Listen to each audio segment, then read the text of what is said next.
तो क्या कोई एक फाइटर जेट वाकई सब कुछ कर सकता है? आज हम बात करने वाले हैं डसॉल्ट राफेल की, एक ऐसे प्लेन की जो आप कह सकते हैं हवाई जंग के सारे नियम ही बदल रहा है। तो चलिए पता लगाते हैं कि आखिर इसमें ऐसा क्या है जो इसे इतना इतना स्पेशल बनाता है। और हम आज इसकी बात क्यों कर रहे हैं? हाल ही में एक बहुत बड़ी डील हुई है जिसने रफाल को फिर से न्यूज़ मिला दिया है। और ये सौदा ये भारत की डिफेंस कैपेबिलिटीज के लिए एक बहुत बहुत बड़ा लीप है। देखिए, ये कहानी शुरू होती है भारत और फ्रांस के बीच एक मजबूत स्ट्रेटेजिक पार्टनरशिप से। और इसी पार्टनरशिप का नतीजा है ये बड़ी डिफेंस डील जिसने दोनों देशों के रिश्तों को आप कह सकते हैं एक नया लेवल दिया है। और जरा इस डील के साइज को देखिए, 63,000 करोड़ रुपए। ये रकम है 26 नेवल रफाल जेट्स के लिए। मतलब ये आंकड़ा साफ साफ दिखाता है कि भारत अपनी नेवल पावर को लेकर कितना सीरियस है। अच्छा, एक बात और, ये डील सिर्फ प्लेन खरीदने की नहीं है। नहीं, बिल्कुल नहीं। इसमें 22 सिंगल सीटर जेट्स हैं, 4 ट्रेनर्स हैं, साथ में पायलट्स की training, flight simulators, advanced weapons package और लंबे समय तक मेंटेनेंस सपोर्ट भी है। और शायद सबसे ज़रूरी, टेक्नोलॉजी ट्रांसफ़र।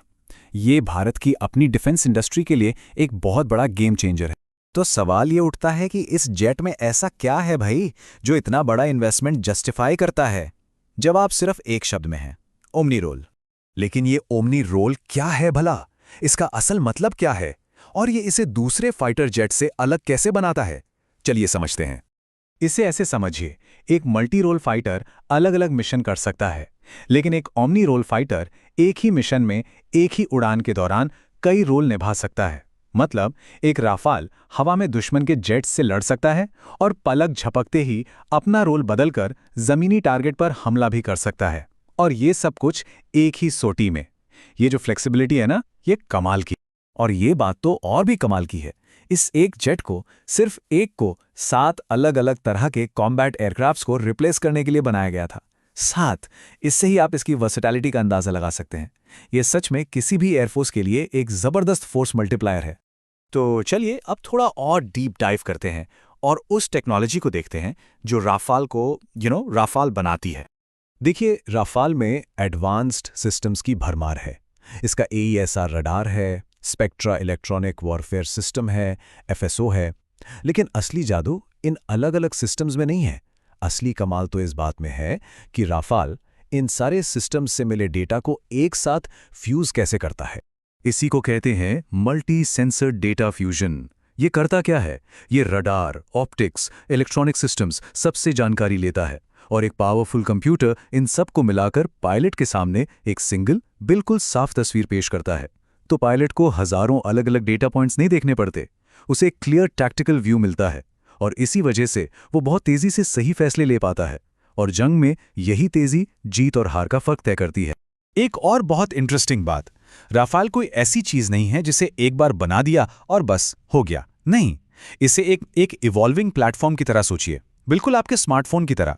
इसे लगातार सॉफ्टवेयर और हार्डवेयर अपग्रेड्स मिलते रहते हैं ताकि ये हमेशा हमेशा कटिंग एज बना रहे। और ये जो अपग्रेड्स हैं, ये स्टैंडर्ड्स के रूप में आते हैं। जैसे जो भारत के पास है वो है F3R स्टैंडर्ड। इसमें मीटियोर जैसी खतरनाक मिसाइलें हैं और इसे हाई एल्टीट्यूड ऑपरेशंस के लिए खास तौर पर तैयार किया गया है। और अब जो नए मॉडल्स आ रहे हैं वो F4 स्टैंडर्ड के हैं, जिनमें बेहतर कनेक्टिविटी और सर्वाइबिलिटी पर फोकस है। ये फ्यूचर कॉम्बैट सिस्टम्स की तैयारी है। जब हम भारत के F3R को नए F4 से कंपेयर करते हैं तो ये एवोल्यूशन साफ दिखता है। F4 में अपग्रेडेड रडार है, हेलमेट माउंटेड डिस्प्ले है, मतलब पायलट सिर्फ अपना सिर घुमाकर टारगेट लॉक कर सकता है। और तो और इसमें नेक्स्ट जनरेशन मेका मिसाइलें भी हैं। यही लगातार इंप्रूवमेंट, यही रफाल की असली ताकत है। तो ठीक है, टेक्नोलॉजी जबरदस्त है, पर भारत के लिए बिग पिक्चर में इसका क्या मतलब है?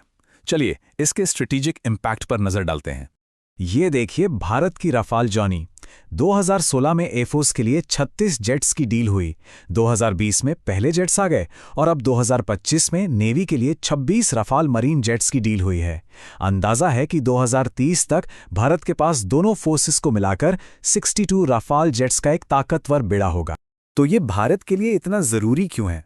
पहली बात, इससे इंडियन ओशन रीजन में भारत की नेवल पावर मजबूत होती है।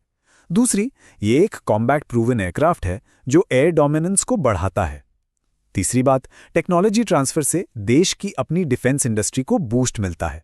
और हाँ, जब तक भारत का खुद का डेक बेस्ड फाइटर तैयार नहीं हो जाता, तब तक ये एक बेहतरीन ब्रिज का काम करेगा। तो आखिर में रफाल सिर्फ मेटल और इलेक्ट्रॉनिक्स का एक ढेर नहीं है, ये एयर सुपीरियॉरिटी और टेक्नोलॉजिकल एक्सेलेंस का एक सिंबल है। एक ऐसा सिंबल जो इसे उड़ाने वाले किसी भी देश की ताकत और पहुंच को कई गुना बढ़ा देता है।